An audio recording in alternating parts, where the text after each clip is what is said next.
Mr. Painkiller. Hello, Dana. How are you, Mama? I am doing very good. It is a pleasure to speak to you. I It is a pleasure. I obviously love your character, and I was able to see Countdown yesterday, and I love your character again. You just keep playing these characters that I love. Oh, thank you. I'm humbled by that. That's very humbling. Thank you so much. I'm glad that you're enjoying my work. That is the highest compliment I think anyone in the arts can receive. So thank you so much. Yes, absolutely. When watching you, there seems to be you have a range, and you're able to pull from. I don't know where you get it from, but you have this depth that you're able to pull from, and you get this amazing range with your acting. And I was just kind of wondering, where does that come from? First of all, you just stop, man. You got me over here blushing. Shantae, she got me over here blushing. I'm like, oh my God. Wait, it's also his birthday. Happy birthday. Yeah. Happy birthday. Thank you so much. Wow. Dang. Where do I pull from? I've been acting since I was 5. I've had the opportunity to train under Chip Fields, who is my mama, Chip Hurd. And yeah, she's family. And I don't know. I mean, I think one of the things that I would do with my moms growing up is we would watch TCM, AMC, and we would just, watch old films. And I would just study, I guess, and just probably mimic. And I kind of feel like I pull from, if you're going to bite from anyone, if you're going to steal from anyone, steal from the greats, you know? So, Sidney Poitier, Gregory Hines, Denzel Washington. I'm talking about all the trailblazers, Right. On the show, I have the opportunity to work with Bill Duke, so I'll pull from him. I'll learn from him. But yeah, I feel like it's honestly just a blessing being able to be surrounded with where my career has gone. It's been a steady incline. And that's what, my family and I, what we pray for is just, nothing too quick, just steady incline, because that way I can learn. Excuse me, I'm a little under the weather. So yeah, I would have to say that it's probably just studying, and then also pulling from friends and family, and just seeing how certain characters may have certain traits, and just being creative and playing with it. And sometimes people like it, sometimes people don't like it. And that's just what it is in the industry. Everyone's going to be a critic. The key to it is to be diligent in the work that you do, and so that's all I can really say is that I just try to be diligent in the work that I do. And, because it's a great opportunity, and I remember what it was like without it. And there's a number of other hungry actors and actresses that are also talented that are out there, continuing to strive. So yeah, and we're all just working hard. So I don't know. I guess that's about it. Now you play a black man in a horror movie. What attracted you? We usually know how this goes. What attracted you to this role? Well, it's funny. My management and agency team, they're very, very. I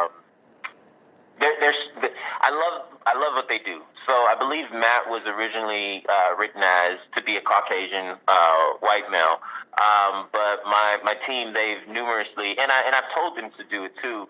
Is I want to go out for not just African American roles or ambiguous roles, racially ambiguous, but I want to go out for the other roles.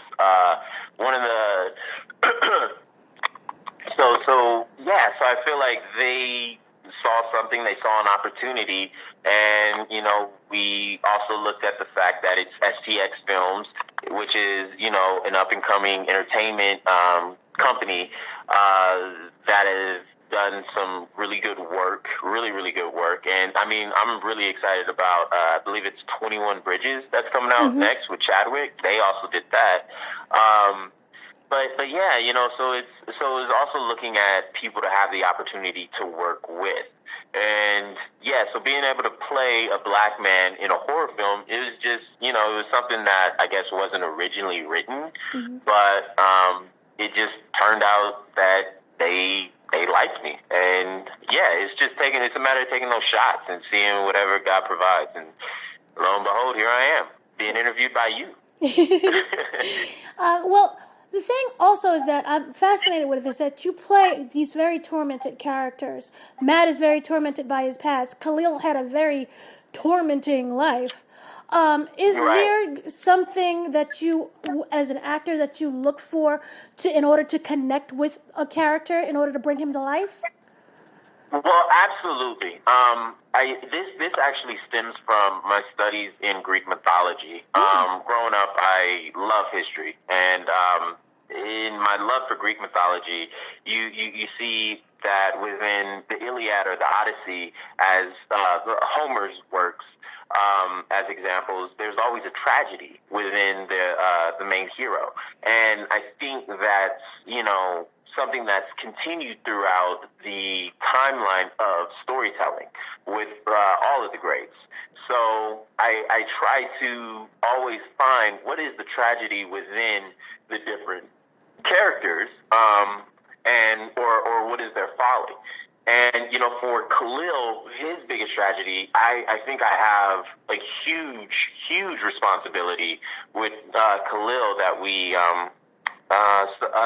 subconsciously touch on, which is, the lack of fathers within the black community, and how important it is to have a black father, or to have a father figure within for young black men,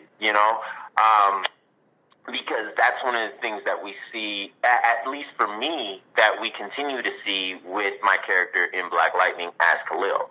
When it comes to Matt, I have older brothers, so I'm the youngest of my older brothers, and I looked at that as looking up to my older siblings, especially my older brothers, and seeing the impact and the lessons that I would learn from them, from either watching them, but also when flipping it to the other side, when I got to play this role as Matt, it was the responsibility that the older brother has. It's that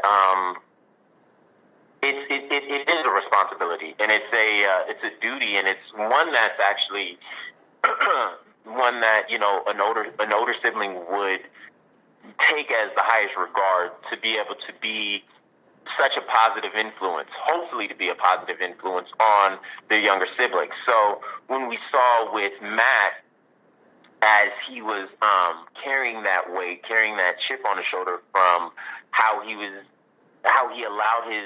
stole that toy from his baby brother, it's something that has stuck with him ever since he was young, because he never got to apologize. He never got to say sorry or go to his younger brother and to try and rectify the situation. And, that's something that actually haunted him. That's, as we see in the movie, how it manifested as that demon, that he never got to say his final words, and this is guilt that's just been haunting him, as I said before, throughout his entire life growing up. So that's kind of the things that I was just tapping into with Matt, in that regard.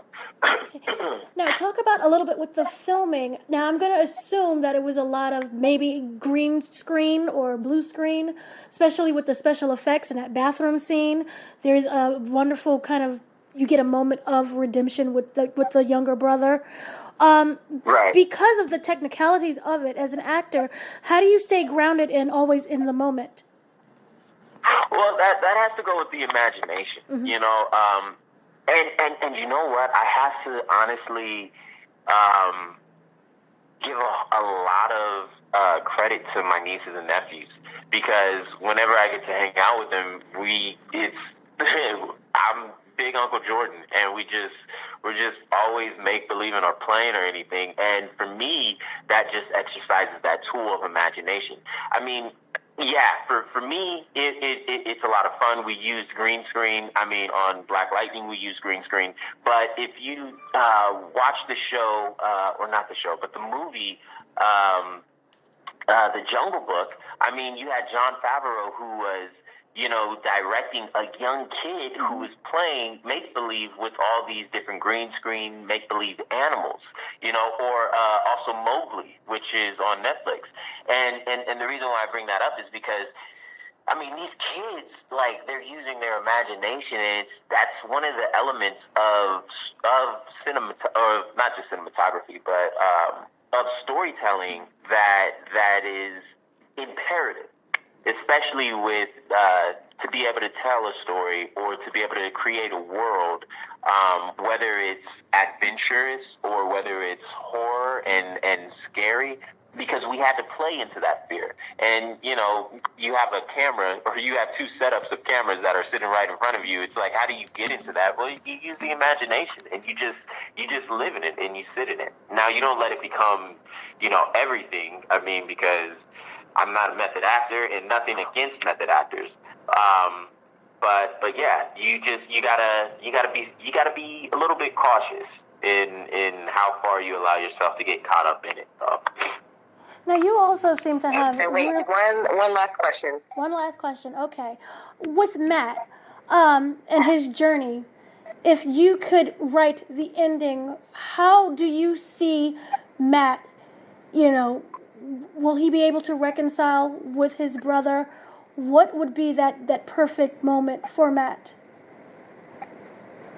Well, yeah, okay, so if we're talking if Matt lives and... Right.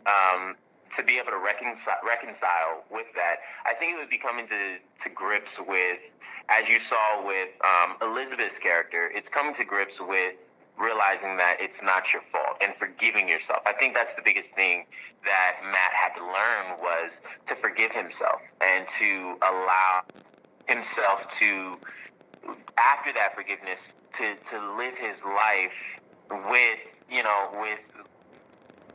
to live his life to the best of his ability, and to learn from that past issues, but not allow that to dictate him.